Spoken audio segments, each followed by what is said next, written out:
Department of Labor Don Harrison, who you will hear from shortly, and the entire Vestavia Hills AML office team for hosting us, in particular Dustin Morin and Lee Kearley, who have just been tremendous hosts on our trip this morning to see one of the sites. And Alabama has been an incredible partner in ensuring that this once-in-generation funding is reaching the communities that need it most. For too long, legacy pollution has contaminated our waterways, our neighborhoods, and our community spaces, and we can no longer look away. The Biden-Harris administration's Investing in America agenda delivers the largest investment in history to tackle legacy pollution, including $11.3 billion in abandoned mineland reclamation. With these unprecedented resources, the Biden-Harris administration and the state of Alabama are creating good-paying jobs, fostering new economic opportunities, and improving the health, safety, and quality of life for so many Americans by helping to clean up hazardous sites and pollution left behind from historic coal mining. Overall, this funding is expected to enable reclamation of the vast majority of currently inventoried abandoned mine land in this country. So needless to say, these investments are transformational. Last year, the Office of Surface Mining, Reclamation, and Enforcement invested over $20 million from the bipartisan infrastructure law for the state of Alabama to begin this work.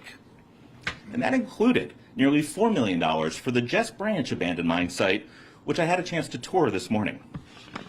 When I was at Jess Branch, I saw firsthand how contractors are in the midst, right now, of reclaiming this hazardous former coal mine for the benefit of the people and the wildlife that call this area home. In fact, this very office complex where we're standing today is on a reclaimed abandoned mine land, and it shows how once spoiled land can be revitalized and transformed. These sites showcase the ongoing need across Alabama to invest in abandoned mine land remediation for the sake of communities, workers, and the environment. That's why today, I am thrilled to announce that the Biden-Harris administration is investing another $24 million for the state of Alabama to create more jobs and tackle more of these sites. To understand just how transformative this is, you can just look at the Jess Branch site that we visited this morning. In recent years, the traditional abandoned mine land program had been providing Alabama with less than $3 million, making it nearly impossible to address large and complex sites like Jess Branch. But thanks to the scale and foresight of the bipartisan infrastructure law, Alabama now has the resources to clean up more than 5 Jess Branch sites each year. And there will be many more years of reliable funding that Alabama communities can count on in the future. So this is a game changer. There are also other OSMRE programs that help out Alabama, including the Abandoned Mineland Economic Revitalization, or AMLR program, and the AML fee-based grants that in total have brought this year's fiscal year investment to $34 million from the federal government to help Alabama reclaim abandoned coal mines. But this isn't just about the numbers. It's about the people. It's about the workers who are finding good-paying jobs through these reclamation efforts. It's about the families who will have cleaner water and safer communities. And it's about a future where abandoned mines become foundations for new opportunities. These historic investments are all part of the administration's all-of-government approach to support communities as the energy economy undergoes a transition. And we are so grateful for the administration's historic investment to tackle these harmful sites, invest in communities, and build a cleaner, brighter future for us all. And the Department of the Interior is proud to stand side by side with the state of Alabama to make that happen. So thank you all again for being here, and with that, I would like to turn it over to Deputy Secretary Harrison.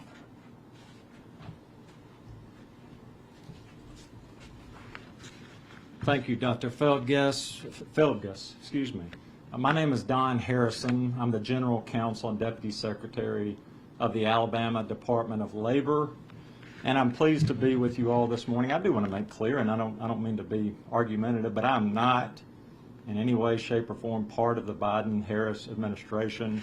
I'm not really part of the this plan that's set forth here, but I am here. Nevertheless, I do welcome you here, Dr. Feldges. I'm glad you're here. I hope you have a good trip here, and if I can do anything for you while you're here, please let me know. I'm pleased to welcome you all here to our beautiful state for the recognition of the 2023 bipartisan infrastructure law grant to our Alabama Abandoned Mineland Program. I grew up in Lower Alabama. We didn't have coal there, so when I joined this department, the Alabama Department of Labor, I wasn't familiar with the Abandoned Mineland Program. I didn't even know it existed. But I have been fortunate during my time here to work closely with this program and to learn not only the rich history of coal mining in Alabama, but also to be involved in the work being done by our AML program. The work done by the AML program improves the environment and promotes public health and safety by eliminating dangerous features remaining from our state's historic coal mining. Our goal is to be the best and most efficient state AML program in the country, with quality, transformative projects such as the Piper Mine Reclamation Project at the Cahaba National Wildlife Refuge in Bibb County, the Pine Ridge Project here in Vestavia Hills, the Connected Jasper program in Jasper, and the award-winning Ruffner Mountain Portal Project at the Ruffner Mountain Nature Preserve here in Jefferson County. We are well on our way to achieving our goal of being the best state AML program in the country.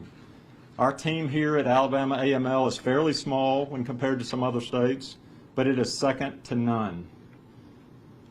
We are fortunate to have national leaders, including Mining Division Director Dustin Morin and AML Program Manager and Chief Engineer Les Kearley. Dustin has not only testified in Congress about matters related to AML, but he is the current president of the National Association of Abandoned Mineland Programs and is an important voice for the states and tribes tasked with restoring abandoned minelands across the nation. The federal Congress deemed it appropriate for our AML program to receive significant funding. It is our duty to utilize this funding for the benefit of the people of Alabama, especially in the 21 counties with a history of coal mining. I'm proud of the work being done by our AML program. Despite being a relatively small program, Alabama AML is big on accomplishments. This funding will help to ensure that the Alabama AML program can continue its mission of restoring Alabama's lands and waters to benefit the people of Alabama. Thank you. And now we're happy to take questions. Can you provide any details on the number of jobs this will create? Yeah, I'll call in Dustin Morin. He's our Mining Division Director. Dustin, will you come up here, please?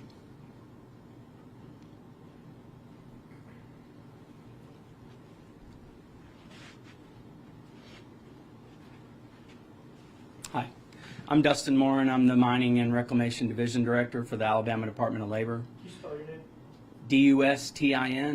DUSTINMORIN. The question was the number of jobs. We don't have a specific number, but the jobs that are created through this funding are both direct and indirect. The direct jobs are the construction contractors that actually complete this work and abate these hazards. The indirect jobs go into all the businesses and the restaurants that feed the workers that are working in those communities, and the companies that provide the materials that we utilize, including aggregate materials and erosion and sediment control. So the benefit to the work completed by AML is tremendous, and it'll create both short-term jobs as the work's being done and hopefully provide economic development opportunity to these communities once these hazardous features have been eliminated. Yeah, and so the picture right behind you is one of the sites, I'm guessing. What's it going to look like when that's completed? Is it going to be flat ground that's ready for any type of development? Can you give some details on what the physical changes to the property? Sure. So most of the work that we do here in Alabama is reclamation of strip mining.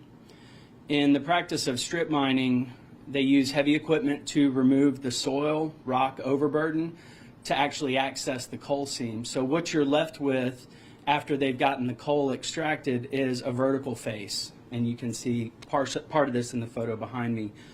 Our goal with every reclamation project involving one of these, we call them dangerous high walls, is to return these properties back to what we refer to as approximate natural contours. So obviously there's been material removed, so it won't be exactly like it was, but our overall goal in our engineering design and our construction is to return the properties back to the contours that they were before the coal was extracted. So sometimes that means a flat piece of property, but generally what we're talking about is backfilling that high wall so that there's a 3-to-1 or greater slope. Yeah. What's the timeline for the Just Branch mindset look like? A lot of the residents in the area, will they see immediate changes? Is there changes already going on? And what's the hope to when it will be finished and back to the most natural state you can get it? So we count our projects in work days. There's approximately just shy of 200 work days left on the project, so approximately another year for completion. To the second part of your question, the community can see the benefits and the progress being made on a daily basis almost. We've already reclaimed maybe a quarter of the dangerous high wall in that area, and so we'll continue over the next year to reclaim the rest of it. Yes, sir. How important is this for the state of Alabama, this venture that's going on? It's actually a two-part question. And how important is it to let people know, let's say in South Alabama, how important this is? Because as you said, a lot of mining is done more northern Alabama. When you get down to the Gulf Coast, not so much. So how important is it to take care of this in Alabama? But how much important is it to explain to the people down in South Alabama and other areas why this is important? Sure. So we have coal in 21 counties of our state. The coal fields in Alabama actually run in kind of a diagonal pattern from the southwest corner to the northeast corner. So it does impact the entire state when you look at it from where the coal was mined in those 21 counties. It's important to the entire state because this state was founded. We have a very rich history of coal mining. It drove this country through the Civil War and the Industrial Revolution. And there are a lot of very dangerous safety hazards that remain from that practice. All of the mining that we addressed through the AML program was conducted prior to 1977. So prior to any federal legislation requiring that the coal companies go back and repair what they damaged through the coal extraction. So eliminating these hazards, these dangerous safety features, makes these communities safer. It also, at the same time, we address the environmental hazards that are associated with surface water contacting the coal seam. And so, you know, eliminating safety hazards and improving the natural environment, I think everyone could agree is a tremendous benefit to our citizens. So a year from now, when the Just Branch project is hopefully completed and back to its natural state, what's the next step for that land? Is that owned by the state and then leased out? Is that up for sale? How does that land work? Any future developments on that site? So we don't purchase property. The majority of the work that's done in the reclamation world is done on private lands, at least in Alabama.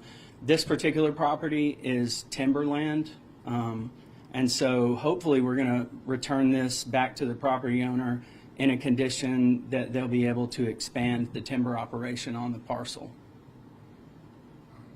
My question is pertaining to the President Biden's administration has continued to invest into Alabama and finding that, I mean, this work that y'all doing is incredible. How does it make you feel to know that, you know, that they keep investing into Alabama, knowing that this is a place where, I mean, things continue to grow and expand? So. Sure. The AML program works with every administration. I am very encouraged by the amount of money that's been bestowed to the state of Alabama. Historically, we've gotten around $3 million a year, which for financial reasons limited us in the amount of reclamation projects that we can complete. I am hopeful with this new infusion of funding that we can eliminate the majority of the outstanding abandoned mine land inventory in our state. Alabama actually has the 6th highest unfunded inventory in the country. So a lot of folks don't realize that. We have a lot of historic coal mining in our state. And as much as we can return back to beneficial use, I'm very encouraged by that. That's one of the things that I have enjoyed about working in the AML program is being able to drive around the state and see the good work that we've been doing for over 45 years now. Yeah, I'll just say this. As Dustin mentioned, we do work with all administrations that come through the White House. And so I think the AMLR program, the Abandoned Mine Land Economic Recovery Program, was from, I believe, 2017. 16, excuse me, when it started. And so throughout the previous administration, and now this bill is a bipartisan bill that passed and provided additional funding. So we're continuing to work with this current administration as well. And we look forward to really meeting the needs of the people of Alabama. Any other states in this region doing this or seeing this program being set up in their areas, or is Alabama unique to this? Georgia and Mississippi do not have abandoned mine land programs, but many other states do. Kentucky, West Virginia, Pennsylvania, Dustin. Tennessee, there are abandoned mine lands across the country, so it's not a regional thing. Sure. Amazing.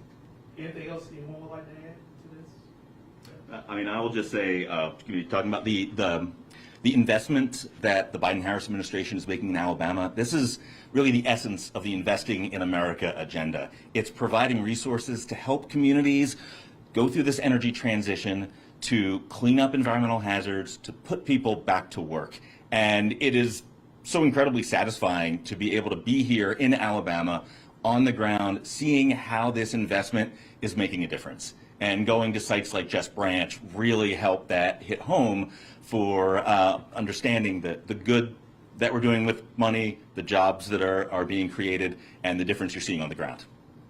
So we intend to continue doing this. Perfect. And then I just have one quick, more numbers-based question. You mentioned that there's 21 counties in Alabama where you see these sites, and Alabama is the 6th highest. Do you have more of a specific number just for me when I'm writing this up?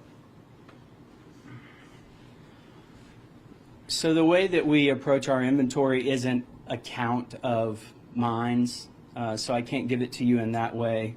But we have over 1,000 problem areas, and a problem area can be a pinpoint location, or it can be 500 acres. So we have over 1,000 of those areas in our state where we have identified known abandoned mine land issues. So hazardous features associated with pre-1977 coal mining. Thank you all. Appreciate you. Thank you very much. Thank you, Steve. All right. Appreciate Thank it. you. It's nice to meet you. Good to have you. Thank you, Steve. Thanks very much. Thanks for stepping in for the questions. Thank you. No problem. Why did they have a call for you? That's fine. I bet you have some slides. Yeah, we have a whole slideshow. We're gonna have your hand right here, if you don't mind. It's gonna be grouped up, and then we're just gonna get some shots of y'all.